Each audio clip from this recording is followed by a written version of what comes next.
Gold, trusted gold buyers. మీరు తాకట్టు పెట్టిన బంగారాన్ని విడిపించి ఈ రోజు ఉన్న మార్కెట్ ధరకు కొనబడను.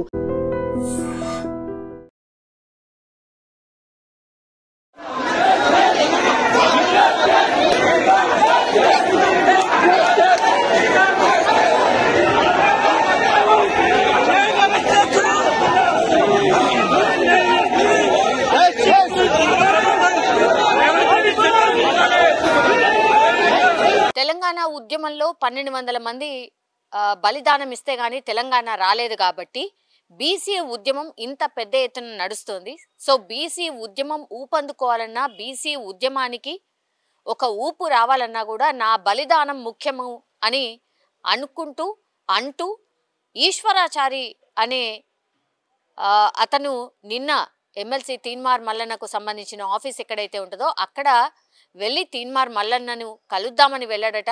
తీన్మార్ మల్లన్న అందుబాటులో లేకపోవడం, ఆ సిబ్బంది ఆయన అనుచరులు కూడా రేపు వస్తాడు అన్న, మీరు రండి, రేపు రండి అన్నటువంటి మాట చెప్పంగానే లేదన్నా మనకు అన్యాయం జరుగుతోంది, బీసీలకు అన్యాయం జరుగుతోంది, అన్ని రాజకీయ పార్టీలు మోసం చేస్తున్నాయి, 42% ఇస్తామని చెప్పి మోసం చేస్తున్నాయి, ఇట్లయితే కుదరదు, ఇక లాభం లేదు అనుకుంటున్నా. ఆనాడు శ్రీకాంతాచారి, ఈసారి ఈశ్వరాచారి అని అనుకుంటూ ఆయన తీన్మార్ మల్లన్న ఆఫీస్ బయటనే ఆల్రెడీ పెట్రోల్ బాటిల్తో వచ్చినటువంటి ఈశ్వరాచారి వెంటనే పెట్రోల్ పోసేసుకొని నిప్పంటించుకుంటున్నాడు. దీంతో అక్కడున్న వాళ్ళు స్పందించే లోపలే పూర్తి స్థాయిలో గాయాలైపోయినటువంటి పరిస్థితి.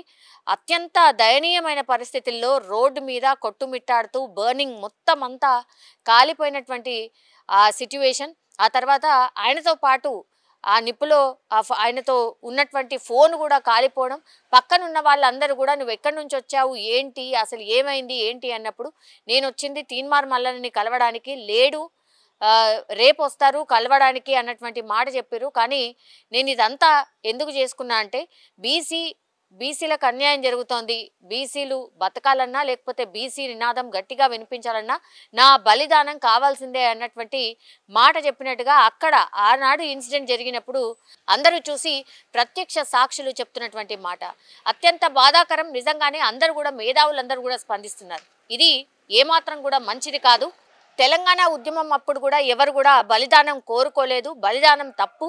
అందరు మేధావులు కూడా ఒకటే చెప్తున్నారు, ఎవరు కూడా బలిదానం చేసుకోవద్దు, ఏదైనా ఉద్యమం చేయాలన్నా కూడా గట్టిగా ఉద్యమించాలి తప్పించి ఇట్లా ప్రాణాలు తీసుకోవడం తప్పు అనేటువంటిది. ఇప్పుడు ఈశ్వరాచారికి పాపం ఫ్యామిలీ ఉంది, 2 పిల్లలు ఉన్నారు, వాళ్ళు పూర్తిగా వాళ్ళ ఫ్యామిలీ అంతా కూడా అనాథలైపోయినటువంటి సిట్యువేషన్. చాలామంది నిన్న ఈ ఘటన తర్వాత చాలామంది హాస్పిటల్కి, గాంధీ హాస్పిటల్లో చేర్పించారు. పూర్తిగా బర్నింగ్ ఇంజురీస్ ఉన్నాయి కాబట్టి డాక్టర్స్ చెప్పిన దాని ప్రకారం ఆయనకి 97% గాయాలు ఉన్నాయి.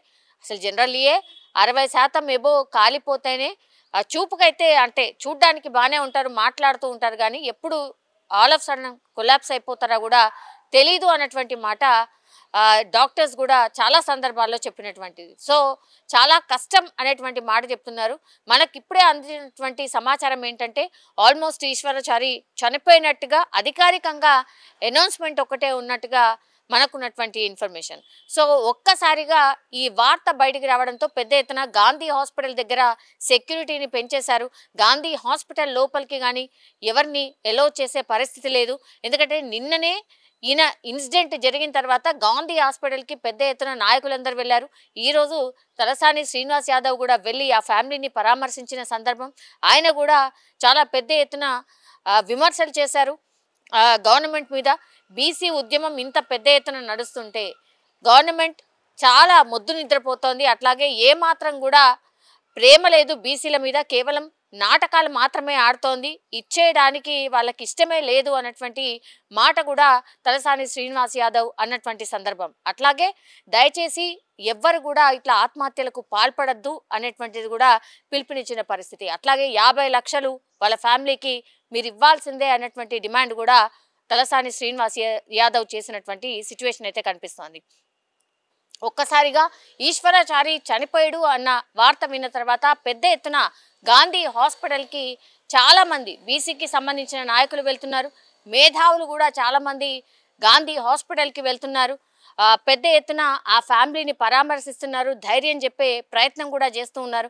అయినా ఒకటే పెద్ద ఎత్తున ఈ టీవీలో ఆర్ వార్తలలో బీసీకి సంబంధించి ఏదొచ్చినా చూసేవాడు, బాధపడేవాడు, ఎప్పుడు బీసీలకు అన్యాయం జరుగుతోంది, బీసీకి న్యాయం చేయాలంటే నేను ఏదో ఒకటి చేయాలి అని చెప్పేవాడు అని వాళ్ళ వైఫ్ చెప్తున్న సందర్భం అత్యంత బాధాకరం. ఇప్పుడు పాపం ఈశ్వరాచారి చనిపోయిన తర్వాత మాత్రం వాళ్ళ వైఫ్ అట్లాగే వాళ్ళ పిల్లలు అనాథలైపోయిన సిచ్యువేషన్ అయితే కనిపిస్తోంది. కానీ మరోసారి పెద్ద ఎత్తున బీసీ నాయకులు ఆర్ బీసీ ఉద్యమానికి సంబంధించి పెద్ద ఎత్తున విమర్శలు అయితే వస్తున్నాయి.